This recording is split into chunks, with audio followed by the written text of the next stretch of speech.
महाराष्ट्राचे भाग्य विधाते गोरगरीब शेतकऱ्यांचे कष्टकऱ्यांचे कैवारी वारसा हिंदुत्वाचा बाळासाहेबांचा वारसा धर्माचा धर्मवीरांचा महाराष्ट्रातल्या तमाम लाडक्या बहिणींचा लाडका भाऊ महाराष्ट्राला लाभलेला एक संवेदनशील नेतृत्व लोकांचा लोकनाथ शिवसेनेचे मुख्य नेते आदरणीय एकनाथ शिंदे साहेबांचा अरे आवाज कुणाचा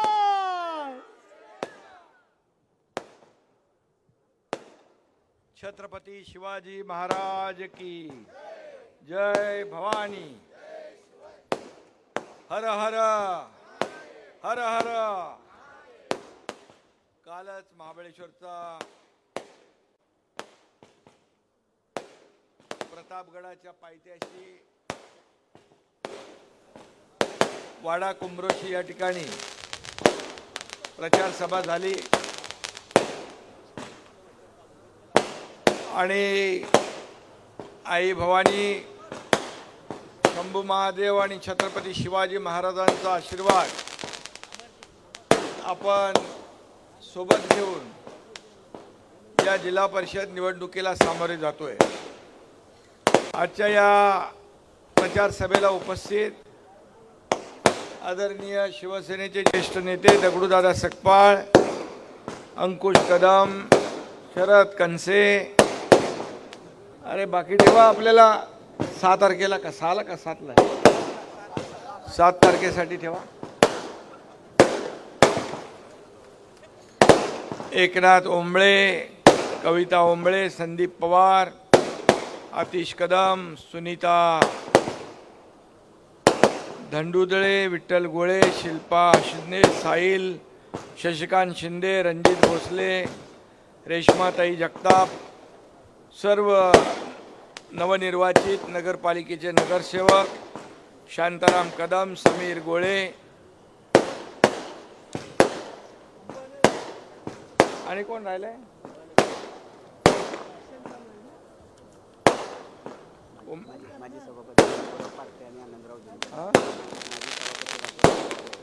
माजी सभापती बापूराव पार्टे,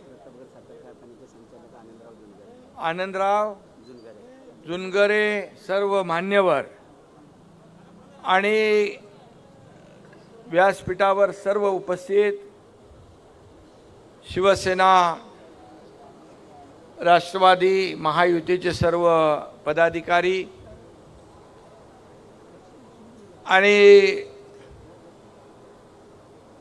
उमेदवारांची नावं घेतो। डॉक्टर अजित जाधव, प्रमिला यादव हे पण आहेत, संतोष साळुंके पाटील, आप्पा पडवळ, संकेत साठे, चंद्रकांत जाधव, राजेंद्र यादव, नलिनी पवार। मगाशी कागद वेगळा, हा कोणी दिला रे? बर।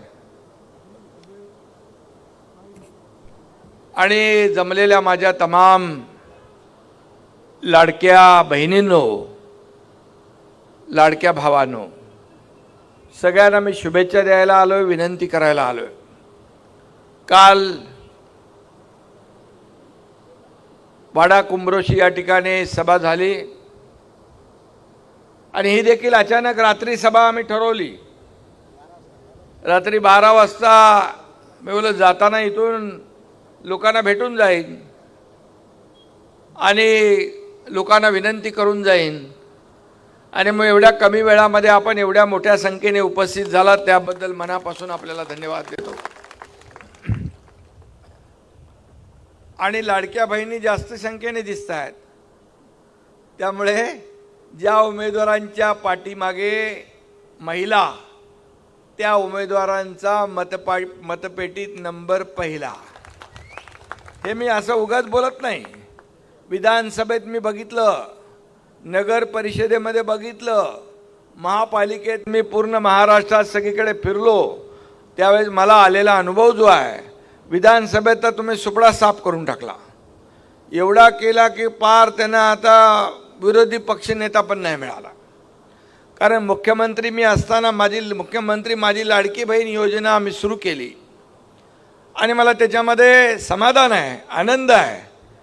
की मगाशी ओंबळेंनी सांगितलं की मला सगळ्यात आनंद आणि सगळ्यात माझं मानाचं मोठं पद कुठलं असेल तर या महाराष्ट्रातल्या लाडक्या बहिणींचा लाडका भाऊ ही माझी ओळख सगळ्यात मोठी आहे. त्या अनेक लोकांनी विरोध केला, अनेक लोक कोर्टात गेले, अनेक लोकांनी खोडा घातला. ही लाडकी बहीण योजना काय फसवी आहे, काय करणार नाहीत, हे फक्त चुनावी जुमला आहे. काही लोक कोर्टात गेले, कोर्टाने त्यांना फटकारलं.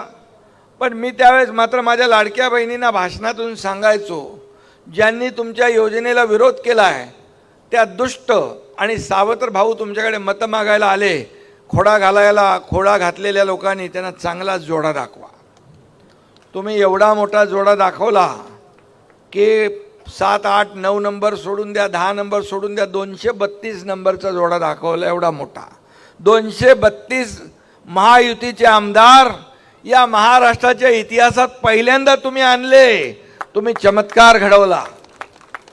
माझ्या लाडक्या बहिणींनी, लाडक्या भावांनी, कारण लाडक्या बहिणींनी आपल्या घरी पण सगळ्यांना सांगितलं बिलकुल चलेगा नाही, आता तुम्हाला महायुतीलाच विजय करावा लागेल.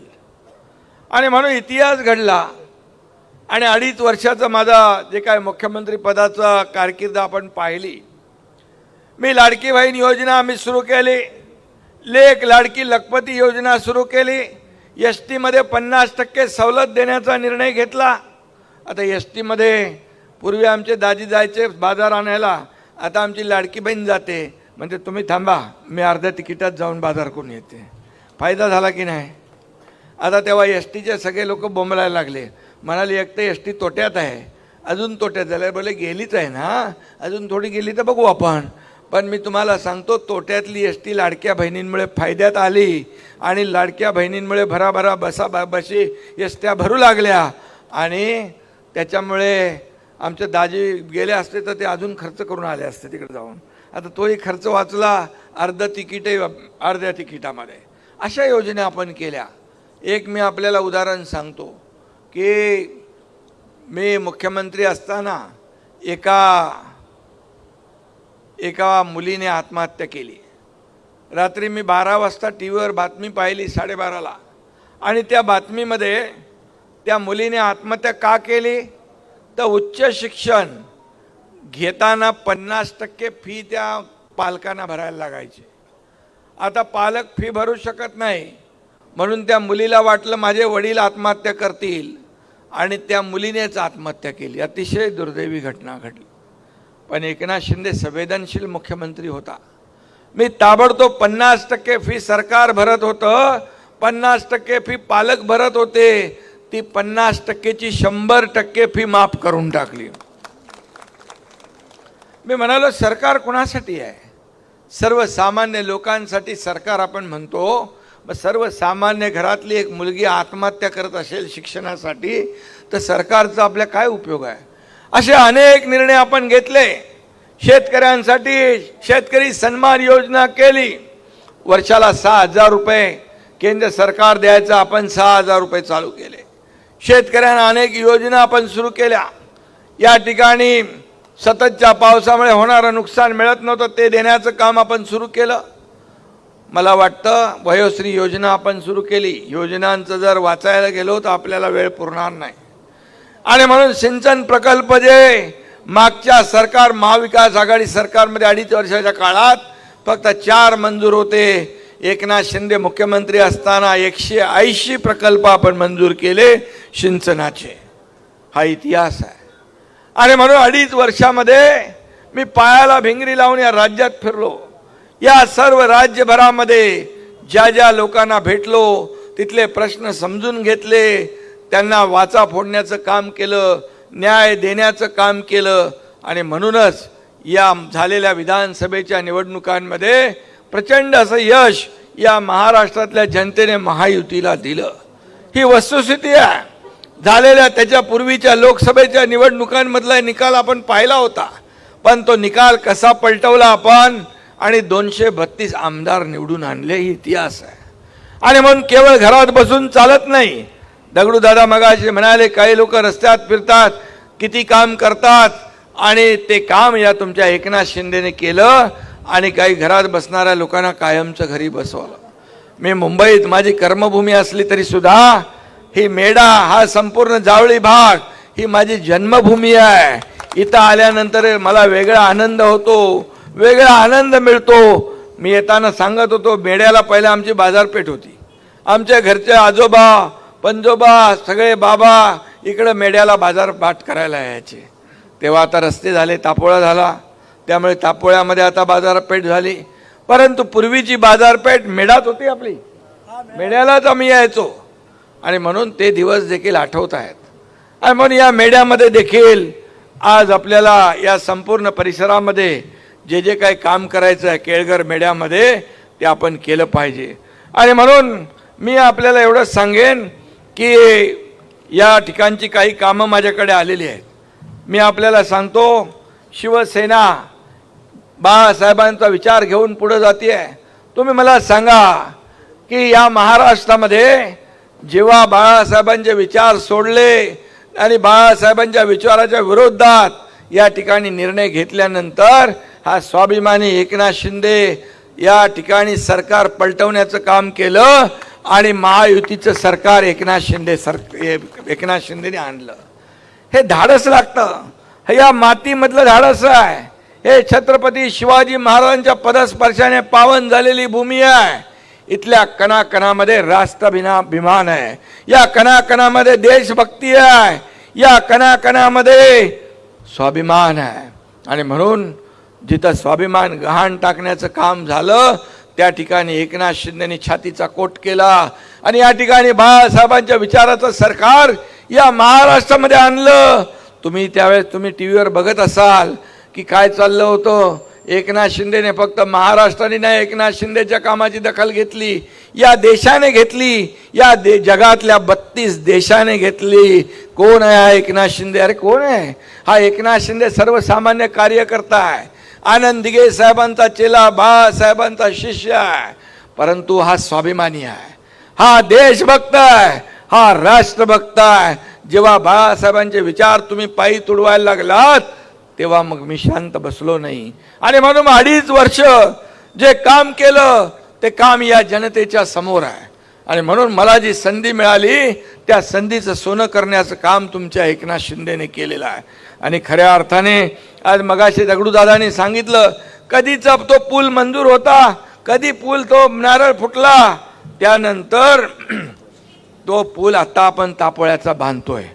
आज नवीन महाबळेश्वर होत आहे, तिकडे 3 पूल, एक पूल नाही 3 पूल आपण करतोय. लोकांचं येण्या जाण्याचं साधन आपण करतोय. कोकणामधून पश्चिम महाराष्ट्राला जायला आपण तोही एक ब्रिज करतोय. तापोळ्याच्या पलीकडे कांदाट खोऱ्याला जायला एक पूल करतोय. तापोळ्यातून आपटीला एक पूल करतोय. आणि म्हणून असे अनेक रस्ते, अनेक पूल आपण या ठिकाणी केलेले आहेत. पर्यटनाच्या दृष्टीने देखील आपलं केळघर मेढा अतिशय निसर्गरम्य परिसर आहे. हा प्रतापगडाच्या पायथ्याशी आपण आहोत. हे महाबळेश्वर जावळी खोरं जे आहे हे ऐतिहासिक आहे. छत्रपती शिवाजी महाराजांच्या पदस्पर्शाने पावन झालेली भूमी आहे. माझा एकच संकल्प आहे, या गावामधले या संपूर्ण पंचक्रोशीतले लोक, मुलं रोजगारासाठी मुंबईला जातात, पुण्याला जातात, ठाण्याला जातात, नालासोपाऱ्याला जातात, वसईला जातात. त्यांना तिकडे जायला लागू नये, त्यांच्या हाताला काम इथंच मिळालं पाहिजे, यासाठी आपला प्रयत्न सुरू आहे आणि माझं काम सुरू झालेलं आहे. आणि म्हणून मी आपल्याला सांगतो, इकडे बघा, हे सगळं हे निसर्ग सौंदर्य लाभलेलं आपलं हे सगळं केळघर मेढा आहे. इथं इको टुरिझम, ॲग्रो टुरिझम, ग्रामीण पर्यटनाची मोठी संधी आहे. होमस्टे आहे, फार्म स्टे आहे, सेंद्रिय शेतीला आपण चालना देतोय. घोडेस्वारी, ट्रेकिंगमध्ये पोटेन्शियल आहे, सगळं आहे. महाराष्ट्र पर्यटन विभागाच्या इको टुरिझम योजनांचा फायदा मोठ्या प्रमाणावर होईल. नवीन महाबळेश्वरमध्ये पण आपण हे घेतलेलं आहे. नवीन महाबळेश्वरमध्ये देखील तुमच्या गावाच्या इकडच्या भागातल्या ज्या सूचना असतील त्याचा देखील अंतर्भाव यामध्ये केला जाईल. कुणाच्यावर अन्याय होणार नाही. एकनाथ शिंदेने कुणावर अन्याय केला नाही. एकनाथ शिंदेने नेहमी देण्याचं काम केलं आहे, कोणाचं घेण्याचं काम केलं नाही. मला काय मिळालं यापेक्षा जनतेला काय मिळणार हे पाहणारा एकनाथ शिंदे आहे. आणि म्हणून संपत्ती किती कमवली, प्रॉपर्टी किती कमवल्या, पैसा किती कमवला यापेक्षा माणसं किती कमवली आणि माणसांचं प्रेम किती कमवलं हे पाहणारा एकनाथ शिंदे आहे. आणि म्हणून एकनाथ शिंदे तुमचा जातो तिथे, तुमच्या जिल्ह्यात तर माझी इथं जन्मभूमी आहे, परंतु ज्या ज्या भागात जातो, राज्यात जातो, राज्याच्या बाहेर जातो, लोकांना एक आवडीने प्रेमाने आशीर्वाद देतात. याचं कारण एवढंच की मी फक्त आणि फक्त 2.5 वर्ष जे काम केलं, आताही काम जे करतोय ते सर्वसामान्य लोकांसाठी, सर्वसामान्य लोकांना न्याय देण्यासाठी मी गरिबी पाहिलेली आहे. मी लाडकी बहीण योजना का सुरू केली आपल्याला सांगतो. मी माझ्या आईची तगमग पाहिली आहे, आईची काटकसर पाहिली आहे, या ठिकाणी पत्नीची काटकसर पाहिली आहे. महिना कसा चालवायचा, महिना कसा काढायचा हे मी डोळ्याने पाहिलं. जेव्हा मुख्यमंत्री मी झालो तेव्हा विचार केला माझ्या लाडक्या माता भगिनींसाठी ही योजना आपण करू, आणि त्यातूनच लाडकी बहीण योजनेचा जन्म झाला. आणि तुम्हाला मी सांगू इच्छितो, कुणी किती अफवा पसरवल्या तरी सुद्धा लाडकी बहीण योजना कधीही बंद होणार नाही. हा तुमच्या एकनाथ शिंदेचा शब्द आहे. 1500 रुपयावर आम्ही थांबणार नाही, जे आम्ही बोललोय ते करणार. विरोधक विचारतात 2100 रुपये कधी देणार, देणार योग्य वेळी देणार. जो शब्द आम्ही दिलाय तो पाळणार. आणि एवढ्यावर आम्ही थांबणार नाही. माझ्या लाडक्या बहिणींना स्वतःच्या पायावर उभं करायचं आहे. स्वतःच्या पायावर उभं करून या लाडक्या बहिणींना लखपती झालेलं आम्हाला बघायचं आहे. काही लाडक्या बहिणींनी चांगल्या सक्सेस स्टोरी केल्यात. 10 लोक, 20 लोक, 50 लोक एकत्र येऊन सोसायटी सुरू केली आहे, छोटा मोठा व्यवसाय सुरू केला आहे. कालच मला कोणीतरी सांगितलं, एका कुटुंबात संजय मोरे गेला होता. त्यांनी त्या कुटुंबाला विचारलं कसं चाललंय तुमचं. बोले बघा आम्ही भात पिकवतो, नाचणी पिकवतो, आणि जे 1,500 रुपये आमच्या लाडक्या भावाने दिलेत त्याचं तेल, मिरची, चटणी आणतो आणि आम्ही आमचं घर भागवतो. काही लोकांचा अशी व्यवस्था आहे. मग मी दिलं, त्याचं काय तुम्हाला तर त्रास झाला, मी जे निर्णय घेतला याची का पोटदुखी झाली. अरे अशी पण कुटुंब आहेत दऱ्याखोऱ्यात राहणारी, त्यांना मिरची भाकरीसाठी देखील पैसे नाहीत. मग मी काय पाप केलं. आणि म्हणून माझ्या लाडक्या बहिणी ज्या आहेत, या लाडक्या बहिणींना माझं नेहमी एकच सांगणं आहे, तुम्हाला आणखी मला मोठं करायचं आहे. तुम्ही मोठं झालात, तुमचं कुटुंब मोठं होईल. तुम्हाला स्वतःच्या सहीने पैसे काढण्याचा अधिकार प्राप्त झाला आहे. तुमचा समाजामध्ये मान सन्मान वाढला आहे, घरामध्ये मान सन्मान वाढला आहे. पहिलं दुसऱ्याकडे हात करायला लागायचे, आता स्वतःकडे पैसे आहेत. त्यामुळे तुमची वट वाढलेली आहे, ताकद वाढलेली आहे. आणि म्हणून आणखी मला ही ताकद वाढवायची आहे. उद्योगधंद्यांच्या माध्यमातून उद्योजक आमच्या लाडक्या बहिणींना करायचं आहे.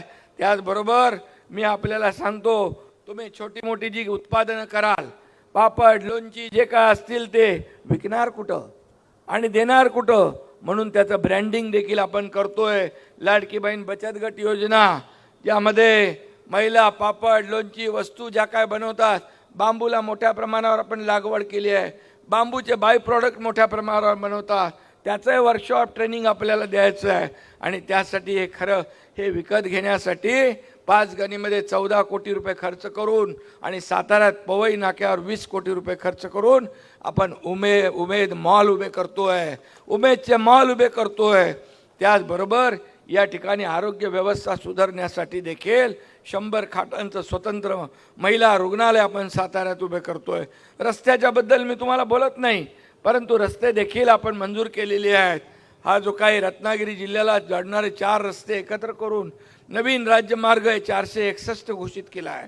पाचवड, कुडाळ, मेढा, कोळघर, अंधारी, फळणी, मुनावळे, वाघळी, शेंबडी, दरेताम, पिंपरी, उचाट, खोपी, वेरळ, अनेक या भागातून 50 गावांना याचा फायदा होणार आहे. शेवटी लोकांना रस्ते पाहिजेत, लोकांना पूल पाहिजेत, लोकांना पर्यटन व्यवस्था पाहिजे, लोकांना या ठिकाणी रोजगार पाहिजे, त्यांच्या हाताला काम पाहिजे. मी बघितलंय ते, मला कोणीतरी सांगितलं इकडचे सगळे लोक मुंबईला आहेत, हा रोजगार नाही म्हणून. आणि म्हणून त्याच्यावरच मी काम करतोय. पैसे किती मंजूर केले मी सांगत नाही, पण आपल्याला मी एवढंच सांगतो की या शासन आपल्या ज्या काही सोयी सुविधा आहेत यासाठी विकासाला निधी कमी पडू दिला जाणार नाही, हा शब्द देखील आपल्याला मी देऊ इच्छितोय. आणि म्हणून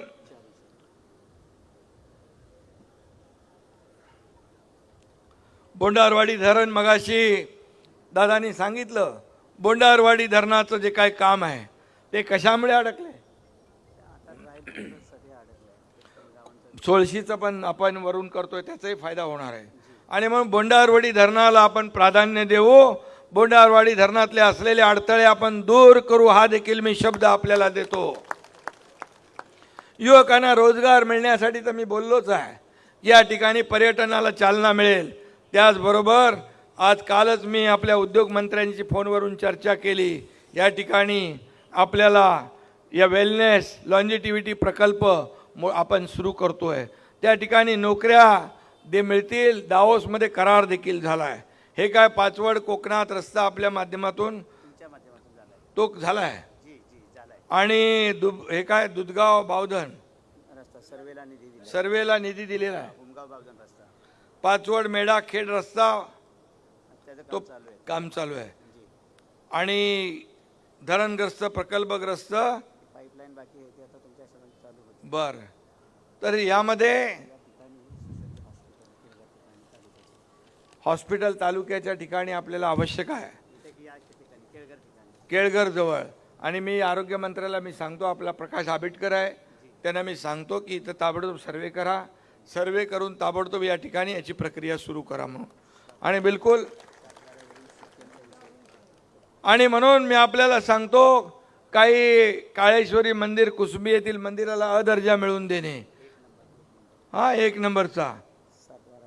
7/12वरचं काय ते शिक्के काढायचे. बरं, ते कर्ज मिळण्याची आपल्याला त्याच्यात मुभा मिळाली पाहिजे. त्यासाठी आपण प्रयत्न करू. संत तुकाराम महाराज मंदिर उभारणीसाठी सहकार्य करू. त्याचबरोबर इथं आरोग्यात धोका निर्माण झाला आहे, प्रदूषण झालेलं आहे, त्या संदर्भात देखील जे काय आपल्याला करता येईल ते करू. यांची नावं घेतलेली आहेत आपण नाही सगळी. कविता ओंबळे, संदीप पवार, आतिश कदम, सुनीता धुंदळे, विठ्ठल गुलाबराव गोळे, शिल्पा मिलिंद शिंदे हे आपले गटातले आणि गणातले उमेदवार आहेत. आणि म्हणून यासाठी मी आपल्याला एवढंच सांगेन, मी जास्त काही बोलत नाही, परंतु मी आपल्याला एवढंच सांगतो, मी जे बोलतो ते करतो. आतापर्यंत तुम्हाला त्याची प्रचिती आलेली आहे. आणि या भागामध्ये मी लक्ष घातलेलं आहे. या भागामध्ये 3-3, 4-4 पुलांची कामं सुरू आहेत. महाबळेश्वर तापोळा रस्ता कधी झाला नाही, तोही आपण केला आहे. आज या ठिकाणी देखील मेढा आणि केळघर या भागामध्ये जे आपल्याला काही करायचं आहे. इथलं काय रस्ता कुठला आहे? तुमचा रस्ता पण इथला घेतलाय ना आपण. आणि म्हणून मामुर्डी शिवस्मारकाचा रस्ता असेल, जे काही रस्ते असतील, ज्या सोयी सुविधा असतील त्या देण्याचं काम या ठिकाणी आपल्याला करायचं आहे. आणि म्हणून निवडणुका येतील जातील, परंतु आपल्या भागातल्या लोकांना मी एवढंच सांगतो, जे दर महिन्याला माझ्या लाडक्या बहिणींना जी ओवाळणी आपण देतो, ही ओवाळणी या ठिकाणी कायम सुरू राहणार आहे. त्याच्यात वाढ होणार आहे, कमी होणार नाही, बंद होणार नाही. लोक किती आश्वासन द्यायला येतील, पण आश्वासनांची पूर्ती करणारा हा तुमचा लाडका भाऊ एकनाथ शिंदे इथं तुम्हाला विनंती करायला आलेला आहे. आणि म्हणून या विनंतीला 186 शेतकऱ्याच्या जमिनीवर कुसुंबी कोळगर असेल ते ॲक्टिव्हेशन करण्याची फक्त शाश्वती. 186 शेतकऱ्यांच्या जमिनी कुसुंबी कोळगर रस्त्यामध्ये गेलेल्या आहेत. त्याचा देखील त्यांना न्याय मिळेल. शेवटी हे सरकार कुणाचं आहे? हे सरकार तुमचं आहे. हे सरकार सर्वसामान्यांचं आहे. आणि म्हणून निवडणुका आल्या की लोक येतात, आश्वासनं देतात, 5 वर्ष मतं घेऊन जातात आणि त्या भागाचा पूर्णपणे या ठिकाणी विकास वंचित राहतो. आणि म्हणून मी आपल्याला सांगतो, मी हे सगळं काही बोलत नाही आहे, पण मी आपल्याला एवढंच सांगतो, या ठिकाणी चांगल्या शाळा झाल्या पाहिजेत, या ठिकाणी रोजगार मिळाला पाहिजे, या ठिकाणचा माणूस तरुण रोजगारासाठी दुसऱ्या शहरात जाता कामा नये, याची सुरुवात मी केलेली आहे. आणि म्हणून या केळघर मेढा भागामध्ये देखील हे तर आपला खऱ्या अर्थाने ही जन्मभूमी आहे. आणि म्हणून प्रतापगडाचा आपला समावेश युनेस्कोच्या यादीमध्ये झाला, ही देखील आपल्यासाठी खूप मोठी अभिमानाची गोष्ट आहे. प्रतापगड 7 समुद्रापलीकडे नाव गेलं. 11 किल्ल्यांमध्ये प्रतापगडाचं नाव, त्यासाठी देखील आपण 127 कोटी रुपये प्रतापगडाच्या विकासासाठी आपण दिले. त्याचं काम सुरू आहे. कारण शेवटी छत्रपती शिवाजी महाराजांनी गडकोट किल्ले जे बांधले, हे कसे डोंगरावर बांधले, कसे बांधले असतील, कशा तोपा गेल्या असतील, कसे मोठमोठे दगड गेले असतील, याचा विचार जर आपण केला, कसं पाणी वरती असेल, काय हे चमत्कार आहे, अद्भुत आहे. आणि म्हणून अशा राजाच्या छत्रपती शिवाजी महाराजांच्या भूमीमध्ये आपण राहतो, आपला जन्म झाला, आपण सगळे भाग्यवान आहोत. आणि म्हणून या सर्व गडकोट किल्ल्यांचं संरक्षण देखील करण्याचा निर्णय आपण घेतलेला आहे. गडकोट किल्ल्यांची स्वच्छता राहिली पाहिजे, गडकोट किल्ल्यांचं पावित्र्य जपलं पाहिजे. यासाठी MPCBच्या माध्यमातून आपले सिद्धेश कदम चेअरमन आहेत, त्यांनी एक योजना हाती घेतली आहे, ती देखील आपण राबवतोय. आणि म्हणून सर्व समावेशक योजना या ठिकाणी आपल्याला राबवायच्या आहेत. गोर गरिबांसाठी जे काही पाहिजे ते देण्याचं काम आपल्याला करायचं आहे.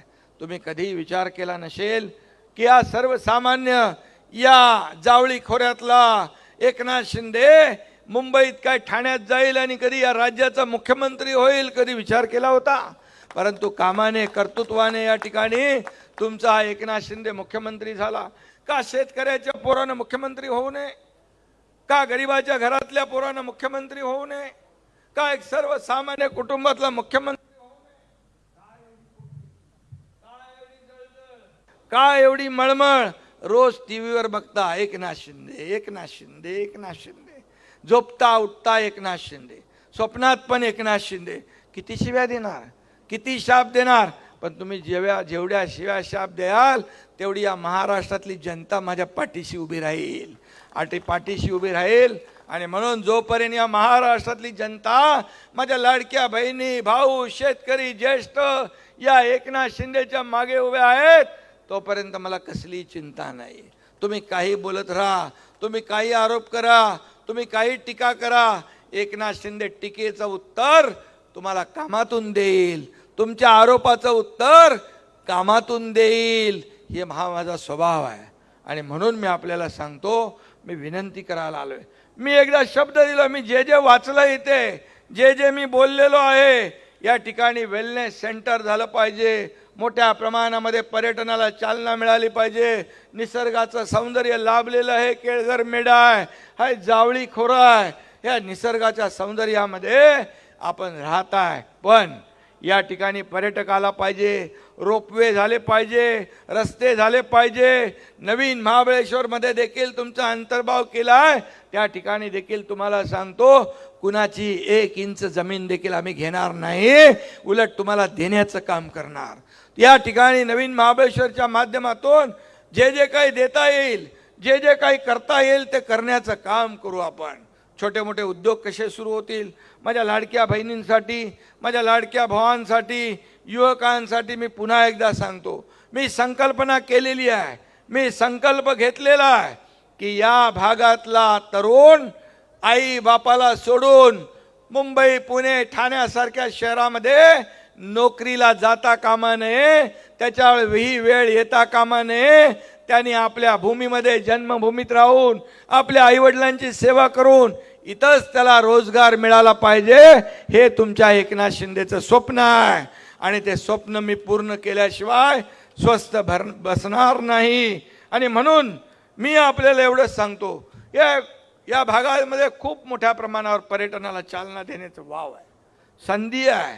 मला विचारायचं, यापूर्वीचे जे कोणी राज्यकर्ते होते त्यांनी हे करायला पाहिजे होतं, परंतु निवडणुका आल्या की घोषणा करतात, फसवतात, मतं घेतात आणि आपलं काम करून निघून जातात. 5 वर्षांनी पुन्हा येतात आणि मग तुम्ही विसरून जाता. पण तुम्हाला मी सांगतो, हा एकनाथ शिंदे निवडणुकीपुरता नाही आहे, हा एकनाथ शिंदे कायम आहे. जोपर्यंत चंद्र सूर्य आहे तोपर्यंत माझी लाडकी बहीण योजना सुरू राहणार आहे. हे फक्त डोक्यामध्ये ठेवा. हे येतील जातील, निवडणुकीत येतात जातात, आश्वासनं देतात, काय काय काय काय छोट्या मोठ्या गोष्टी करतात. पण तुम्ही एवढंच लक्षात ठेवा, आमचा भाऊ दर महिन्याला ओवाळणी देणार आहे. ही टेम्पररी नाही, ही परमनंट आहे. आणि पुन्हा एकदा मी सांगतो, माझ्या या महाराष्ट्रातल्या करोडो लाडक्या बहिणींना स्वतःच्या पायावर उभं करून लखपती झालेलं बघायचं आहे मला, लखपती झालेलं. हे माझं स्वप्न आहे. आणि तुम्हाला माहीत आहे, हा एकनाथ शिंदे बोलतो ते करतो. बाळासाहेबांनी, आनंद दिघे साहेबांनी आम्हाला शिकवलं आहे, शब्द देताना 10 वेळा 100 वेळा विचार करा. एकदा शब्द दिला की माघारी नाही. आणि म्हणून एकनाथ शिंदे नेहमी सांगतो, एक तो मैं कमिटमेंट करता नहीं, एक बार मैंने कमिटमेंट कर दी तो फिर मैं खुद की भी नहीं सुनता. हा माझा स्वभाव आहे, ही माझी भूमिका आहे. आणि म्हणून एक एक शब्द नोट करून ठेवा, कारण आपल्याला खोटं बोलून आजचं काम भागवायचं नाही आहे. आपल्याला कायमस्वरूपी एकनाथ शिंदे आणि आपण हे जे का आपल्या रक्ताचं नातं आहे, हे जमिनीचं आपलं नातं आहे, हे जन्मभूमीचं नातं आहे, हे कधी एकनाथ शिंदे विसरणार नाही. आणि म्हणून तुम्हाला मी शब्द द्यायला आलोय की या ठिकाणी जे जे काय बोललोय ते करणार. पुन्हा एकदा मी सांगतो, बोंडारवाडी धरण होणार म्हणजे होणार. त्याच्यामध्ये कुणी काही आडवं आलं तरी सुद्धा त्याला काही कुठलीही अडचण आली ती दूर करणार. आणि हे बोंडारवाडी धरण मला कळले काय काय त्याच्यात कोणी फक्त निवडणुकीचा मुद्दा करण्यासाठी तो पेंडिंग चालू आहे. पण मी आपल्याला सांगतो, निवडणुका येतात जातात हो, निवडणुका येतात जातात, सत्ता येते पुन्हा येते जाते परत येते, पण एकदा नाव गेलं की परत येत नाही, नाव गेलं की परत येत नाही. आणि म्हणून मी आपल्याला शब्द देतो, बोंडारवाडीच्या बद्दल कोणी किती आडवं आलं तरी बोंडारवाडी धरण तुमच्यासाठी झालं पाहिजे. आणि इथं पर्यटनाला चालना मिळाली पाहिजे, लोकांच्या हाताला रोजगार मिळाला पाहिजे. माझ्या लाडक्या बहिणींचे भाऊ असतील, मुलं असतील, इथून रोजगारासाठी दुसऱ्या शहरात जायला लागता कामा नये, हे स्वप्न आहे माझं. आणि म्हणून मला आता तुम्ही सांगा, मी जे बोललोय ते सगळं करणार, पण तुम्ही येत्या 5 तारखेला काय करणार? 5 तारखेला काय करणार? काय करणार? काय निशाणी आहे आपली? धनुष्यबाण एवढं हळूहळू बोलल्यावर कसं ऐकायला आहे ना? धनुष्यबाण आणि आणखी पण दुसरं पण काय ना त्याच्यासोबत, जी जी आपली महायुतीची निशाणी आहेत त्या बघा. आणि त्या ठिकाणी आपल्याला त्या निशाणीवर बटन दाबायचं आहे. बघा, संधी एकदाच येते, परत परत येत नाही. एकदा तुम्ही चूक केली 5 वर्ष तुमची वाया जातील. आणि म्हणून जे मी बोलतो ते करतो. म्हणून तुम्हाला मी विनंती करायला आलोय, या संपूर्ण महायुतीचे जेवढे उमेदवार आहेत त्यांच्या पाठीशी उभे राहा. त्यांच्या पाठीशी मी उभा आहे. आणि तुमचं मत म्हणजे विकासाला मत, तुमचं मत म्हणजे एकनाथ शिंदेला मत, आणि एकनाथ शिंदेला मत म्हणजे माझ्या लाडक्या बहिणी भावांना मत, हे मी सांगायला आलो आहे. एवढीच विनंती करतो. पुन्हा एकदा सगळ्यांना मनापासून धन्यवाद देतो, मनापासून आपले आभार मानतो. जय हिंद, जय महाराष्ट्र. धन्यवाद साहेब. बोले तसा चाले त्याची वंदावी पाऊले. या ठिकाणी मेढा नगर पंचायतीचे निवडून आलेले नगरसेवक